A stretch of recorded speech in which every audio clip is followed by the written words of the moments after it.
So today we got additional details for what the players wanted from CBA negotiations, and I do feel in general that this is something that matters.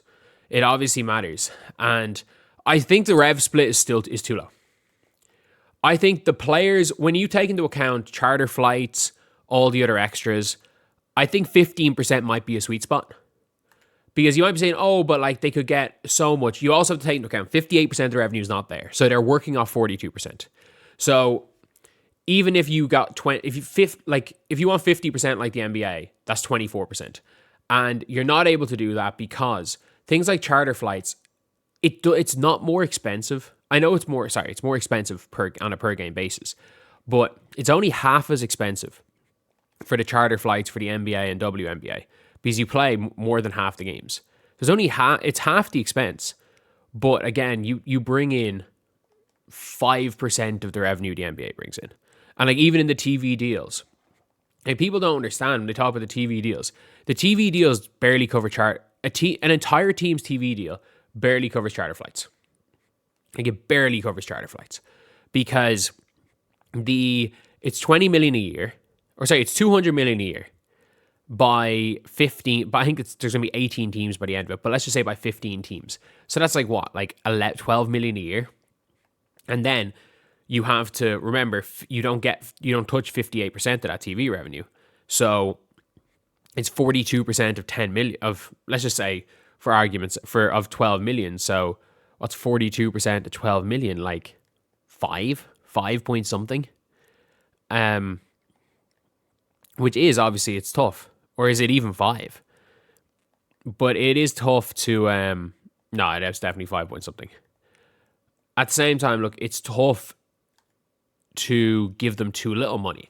But there is a sweet spot, and I do think 10% is too low. Because they were on 9% when they brought in significantly less revenue. They brought in significantly less revenue, and they were still on 9. So there's no excuse for it to be at anywhere close to 10. 15%, I think, is probably fair for this CBA. And the thing is, the more revenue you bring in, the more you can ask for, because the more revenue you bring in, you're still getting the operating costs aren't going to increase that much with the increase in increase in revenue. The operating costs aren't going to matter that much. So I think you're going to see a lot of teams, and it's also it's hard to go too much over 15% because you have to get everybody on board, and that's not going to happen. I think 15% is a realistic number that the players can aim for, that there's a possibility of everybody getting on board. Players oppose cores and reserved contract designations. I would be shocked if core contract is still there. I think that that's something that the league will probably concede on, almost certainly. Players looking to shorten the length of rookie scale contracts, absolutely something that I think we could see the league conceding on. Like the revenue split one is, so far that we've seen, is probably the toughest thing. Players looking for maternity leave for non-birthing parents. And I've never seen a sports league, I've never seen a male sports league offer paternity leave. Maybe there is. I think there might, it just, for me, this one depends on what they're asking for. Because it's for a non-birthing parent, obviously, if you're not the person giving birth. And that's going to happen a lot in the league. It just depends. It really does depend, because if it ends up being, how much is the maternity leave? If the maternity leave is a month in a 5-month season and it's a max contract player, it's hard. It's really hard. You're paying them whatever, and it depends on what percentage of their revenue they're getting paid, of their salary they're getting paid. And it's one of those things where it's I assume there are an awful lot of teams that just purely on being good organizations and just being sound are just would let players, if they had a kid, miss a game or two. I think that's I would assume teams would do that, but I think it's a really difficult thing to put in writing. And also, is there a certain time period they want? What percentage of their salary do they want in this scenario? Because it is really tough, because I've never heard of a sports league giving male players a certain paternity leave in their contract, which it's the same equivalent of. And maybe this is in something else, but I don't know. I think this one, like, I think there definitely should be something. It just, you need to know more about that. Players looking for meaningful retirement benefits.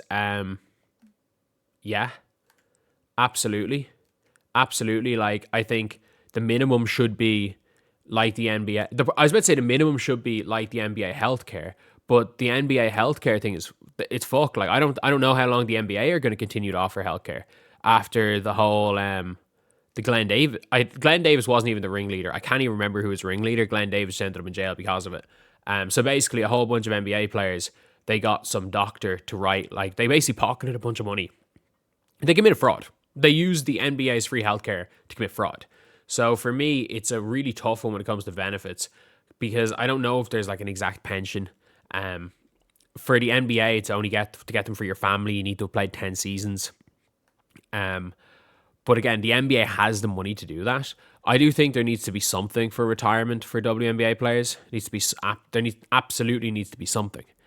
But I wonder how they would do that, because again, the NBA's 10 to 14 revenue share. Like, I don't think people understand, even with the revenue split, that 10 to 14 is still very low, but I think the max the players realistically can ask for isn't that much more than that. It's really not, just based on the logistics of everything. All I know is there better be a season. I think there will be a season. Rookie contracts will remain 4 years. Players look for basic respect, quality work environment. Reminder, the NBA players receive 51% of revenue.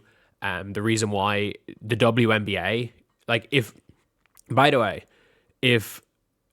that is impossible. You can't use the 51%. Like, 51% of the WNBA's revenue is 24 or 22, 4%.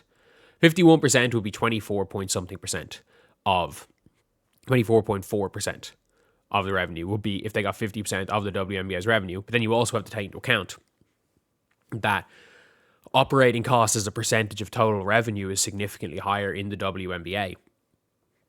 And so it's an impossibility. It is an impossibility to offer them 50%. So, like, I think people are arguing this 50% number are doing so knowing that they don't have. Reminder that NBA owns their league. WNBA owners own less than half. There may be signs of slowing down. So it said there may be no signs of slowing down, but like the WNBA, there were signs of it slowing down. The finals had less viewership, minus the Indiana Fever. The playoffs had less viewership. The All-Star game had less viewership. If you subtract Indiana Fever games, and I think if you subtract Fever games from 2024 to 2025, and I think there was a way, I can't remember, someone said it was like, with the non-national TV games, national TV games, and if you took away the lead-ins and lead-outs of Fever games, the viewership numbers were identical for 2 years. They're identical. The league's not really growing. It's growing, but it's like bit by bit by bit by bit. Caitlin Clark boom. The problem is that the Caitlin Clark boom ends if this lockout happens. The players will never have leverage. The players will never have leverage again. Like, if the players don't figure, I think what the players need to do is, I don't care how long it takes for them, the players need to spend as much time as they can and get as much as they possibly can out of this CBA. Because, and regardless of that, it should be as much time as possible. Or they should take as much time as they need to get an agreement that they feel like is the best they can possibly get. Because whatever the offer is now is never going to be there again. And it's a game of chicken. Neither side benefits from no season. There is 10 players in the WNBA. There are 10 players who benefit, albeit half of those 10 players are on the negotiation table for the union. But realistically, the players as a whole don't benefit from no league. And the owners don't benefit from no league, because the league, if there's no league, the league shuts down. Because the players, if nothing happens, they will never have leverage again. They don't. They have no leverage, because NCAA women's basketball is going to be the least hyped it's ever been. Yes, there are people watching UConn, but that's it. UConn as a fan base, I've always watched. They've always had a big fan base. But like if you look at the college and you look at viewership numbers, it is UConn fans and that's it. That is it. There's a reason why if you tweet something positively about AZ Foot, it gets 5,000 likes on Twitter. UConn fans, in fairness to them, they show up. They show up. I wish they show up for their players when they're in the WNBA because they don't. But they show up when they're playing in Connecticut. So UConn have a big fan base. Iowa have a big fan base. But like Iowa don't really have a big viewership fan base. They just have crazy fans. But at the same time, women's basketball is absolutely growing, but it's growing slowly enough that I would not be shocked if a lockout pulls the media deal off the table. If they don't get a season started this year, they're never going to have leverage again. The league may not exist. And for all future women's basketball players, they've set them back 40 years. You have. Like, they will be set back 40 years. But at the same time, the players know that they do have leverage right now. So they need to get as much as they possibly can because that's what they have. So at the end of the day, I think the players, even if it goes into February, March, take till February and March and see what is the best you can get, the best you can possibly get. And you're going to have to accept that as players. Keep going, keep using the little bit of leverage that you have, make as much money as you possibly can. But from a player's perspective, locking out destroys all of this. Locking out destroys everything that's been built. Locking out destroys any future women's basketball has. Locking out, the sport will go back to what it was a decade ago if you lock out for a year. And it won't recover. It won't. It genuinely won't. Because there's not, as good as Caitlin Clark is, there's not going to be another phenomenon like Caitlin Clark in Iowa again. That's just not happening. We have to be honest with ourselves. That's not happening again. But anyway, yeah, that's the video. I'll see you guys.